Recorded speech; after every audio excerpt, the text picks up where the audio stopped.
everybody, it is Julie. Welcome back to Nobody's Beauty Guru. Today I am here with the beginning of my makeup collection video. The goal of this is to A, share with you guys what I have in my collection, and B, to really catalog what it is that I have so that I can keep better track and plan out project pans, use it ups, know what I need, what I don't need, and for the most part, I don't need anything. So today we're going to go over my primers and foundations. I have 10 of each, which is too many. So let's start first with my primers. I have a lot. Also, just for the purposes of this video, I am not including any samples. I have a ton of primer samples. I'm only doing things that I purchased in full size. I'm gonna start off with some e.l.f. primers because I went crazy buying a whole bunch of these. I have the mineral face primer, and there's no way to tell how full these are because of the packaging, but I've only used this a couple times. So this is the mineral face primer, the hydrating face primer, which I haven't tried at all yet, as well as the Poreless face primer, which I've tried once. So I really can't give a review on those because I've used them only once or twice each. I also have these, which I've used not that much, but this one more. This one's probably gonna end up in a project at some point. So these are both from IT Cosmetics. This is the Feel the Moment Anti-Aging Ultra Hydrating Sensory Awakening Primer. And this is 100% full because I have never used it. Not once. I tried it in store. They used it on me when they were doing a face to try to test out a couple products, and it was amazing. I actually ordered this thinking it was that, and it wasn't. So what I want to do is actually put a line on this so that I can mark it. So this is also an anti-aging primer. You can see it's a little bit more than halfway full, and this is another anti-aging collagen veil primer. I love this. I just have not been reaching for it. So this is another thing that I really want to just be aware of what I have. But those two IT Cosmetic primers are phenomenal. I also have a NYX Angel Veil. I love this. This is actually in my project pan for this year. I should probably change it out for this one instead. I think I might. I'm gonna use this one instead because this one's newer. So this is gonna get swapped out. You guys get a little bit of insider information, but that's getting swapped out. So this one is really beautiful. It reminds me of the Hourglass foundation, or the Hourglass primer actually. This is the NYX Pore Filler. This is in my project pan for the year, and I enjoy this one. It is a very reasonable, affordable option to my Dr. Brandt Pore Filler, which is another one that I have. So I only have 2 pore filling ones, so these are my 2. The other 8 are all hydrating or silicone-based primers. This one I enjoy a lot. And then this is my ride or die pore filler. I love this Dr. Brandt pore filler, but 'tis pricey. So I would like to just stick with the NYX from now on.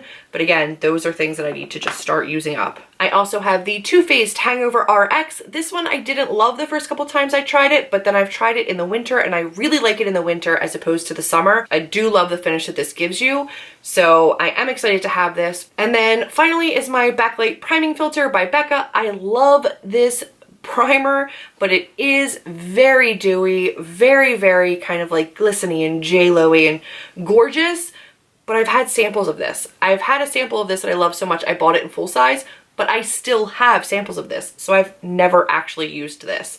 It does come with a pump, which I appreciate, but I've never used it. That is my 10 primers, and it's just too many. I would ideally like to be down to 1 silicone and 1 pore filler.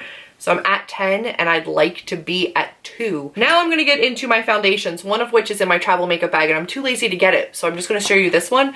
This is my IT Cosmetics CC Cream in medium. I also have the light that I'm using in my project pan. I love these, they're phenomenal. It's my everyday foundation. I know it looks good all the time. I never have to worry about how it's going to look on my skin. I can apply it with literally anything and it looks good. It has SPF 50 in it, so it is protecting me while it does its job on my face.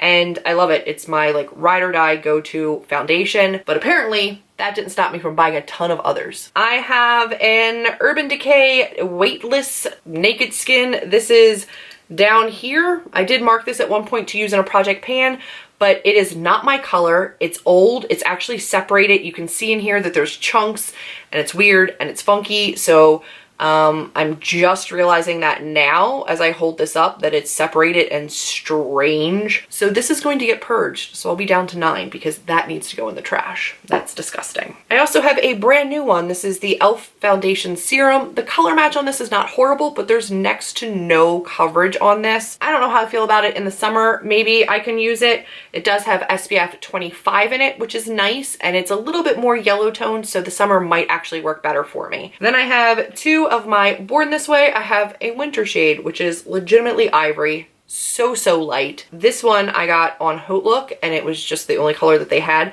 so I can mix that with other colors if I need to. And this one is in a light beige. This one is in my Finish 17 and 17 project. The line on this is right there. So I do like this foundation, but it does need the right primer and the right sponge for it to look right on me. Otherwise it can settle into my pores. So that one requires a little bit more work than the IT Cosmetic, which is why I don't reach for it as much. Then I have the Becca Aqua Luminous Glow in Light. This is stunning, but in light it really is a winter color, and it's so dewy that it's really more of a summer look for me. So I struggle to reach for this, but it is gorgeous. It looks great on the skin. It's another one kind of like the CC cream where it always looks good. I never have to worry about it. However, it's really hard to use when you're panning other products because you can't use the backlight priming filter or something that's also glowy and this, or else you just look like a disco ball, because this on its own is very dewy. But it is gorgeous and I do love it. I'm probably right about here on it, so I've used it a couple of times, but not enough. And these are things that will go bad, so I need to use these up in a big way. Next up, I have two of the 2-in-1 Milani. So this is the Conceal and Perfect 2-in-1 Foundation and Concealer. They're gorgeous, but they're heavy. They're like Kat Von D Lock-It Foundation heavy.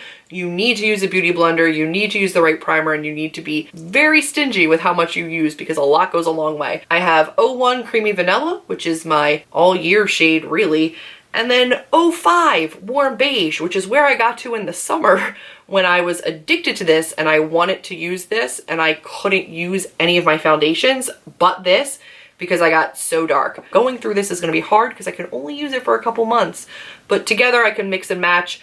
It's just one of those things that I really have to use when I'm at home doing makeup at my table as opposed to on the go or at work, because I need a beauty blender and I need to have the right products with it. And it's just not something that's easy for me to use. It takes a little bit more effort to make this look amazing, but once it's on, it does look amazing. And then last but not least for my foundations is my Kat Von D Lock-It Tattoo, just Lock-It foundation. And this is in Light 48. This is definitely a wintry color. I can start using this now. It's just that lately my skin, trying out different creams and skincare products, has been a little problematic, especially around my chin and mouth area.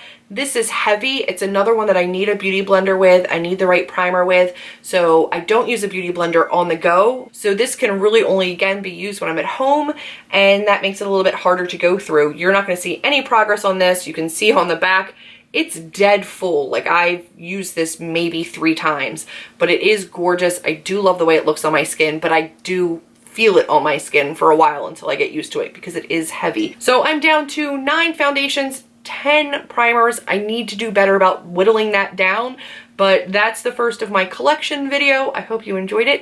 Which one of these are your favorites? Which one of these would you be most interested in seeing in a project? Let me know down below. I look forward to talking to you guys down in the comment section. If you like this video, and hopefully you do because it's going to be a series, give me a big old thumbs up, click subscribe, and I will see all of you in my next video. Bye guys.